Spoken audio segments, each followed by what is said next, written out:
예, 민주당 박수현 원내대변인입니다. 이어서 대변인 브리핑 하겠습니다. 철도 파업 벼랑 끝에서도 청와대와 새누리당의 입만 쳐다보는 무자격 국토부 장관에 대해서 논평하겠습니다. 철도 파업이 12일째를 맡고 있습니다. 민영화를 하지 않겠다는 말을 믿을 수 있도록 법적 장치를 마련해달라는 최소한의 요구에도 응답하지 않고 정부는 오늘 내일 중으로 수서발 KTX 주식회사에 대한 철도사업 면허 발급을 강행할 계획으로 알려져 있습니다. 민주당의 요구로 소집된 오늘 국토교통위원회에 서승환 국토교통부 장관은 국회법을 들먹이며 출석조차 하지 않고 있습니다. 서 장관은 지난 17일 회의에서도 주승용 국토위원장이 철도 파업 관련 현안 보고를 안건으로 상정한 후 보고할 것을 지시했으나 이마저도 거부한 적이 있습니다. 이 과정에서 새누리당 의원들은 서 장관에게 현안 보고를 하지 말 것을 종용하기도 했습니다. 도대체 국토부 장관은 새누리당의 당직자입니까? 이 엄동설안에 길거리에 나앉아 있는 철도 노동자들에 대한 눈꽃만큼의 이해도 없고 들을 귀도 없는 서승환 장관은 이미 국토부 장관으로서 자격과 신뢰를 상실하였습니다. 그리고 이를 바라보는 국민은 어이를 상실했습니다. 새누리당은 오늘 아침 또 최경환 원내대표가 철도 민영화와 의료 민영화에 대해 우려를 표하는 국민들을 향해 공개 발언을 통해 암적 존재라고 표현한 것으로 알려지고 있습니다. 실로 놀라지 않을 수 없는 발언입니다. 국민은 국가의 중요 정책에 대해 의견을 제시하고 비판을 할 자격이 있습니다. 새누리당의 집단 인식 수준이 유신 독재 시절로 확실하게 회귀하고 있는 것이 드러난 것입니다. 이런 수준의 인식으로 21세기 대한민국을 이끌어 나가려니 온 나라가 이렇게 엉망진창이 되는 것 아니겠습니까?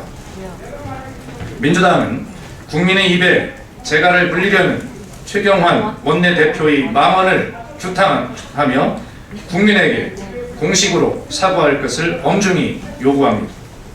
국토부에 대해서도 다시 한번 요구합니다. 수서발 KTX 주식회사에 대한 면허 발급을 잠정 중단하고 민영화를 하지 않겠다는 대통령의 말씀을 국민이 믿을 수 있도록, 그리고 철도 노조가 파업을 즉각 중단하고 현업에 복귀할 수 있도록 철도사업법 개정을 통해 명문화할 것을 다시 한번 분명하게 촉구합니다.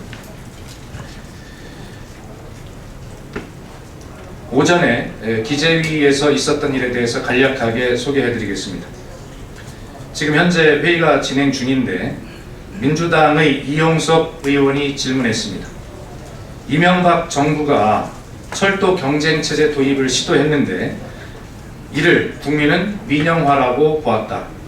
그런데 박근혜 정부의 이 정책과 다른 것이 무엇인가? 라고 이렇게 이용섭 의원이 물었습니다. 여기에 대해서 현호석 부총리가 이렇게 답변했습니다.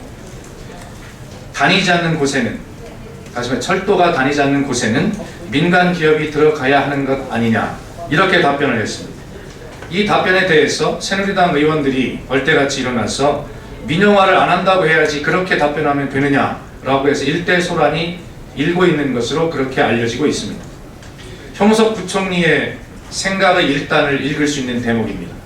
수서발 KTX를 민영화하게 되면, 또 최소한 그렇게 불안한 위치에 놓게 되면 이 코레일이 여러 가지 적자 문제에 더 부닥치게 된다는 것은 이미 제가 자료를 통해서 말씀을 드렸습니다.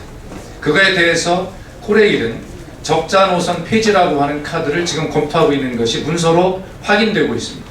그렇게 적자 노선이 폐지되고 있는 곳에는 바로 이렇게 민간에게 그 노선을 개방한다, 이런 대책이 그렇게 문건에 있습니다.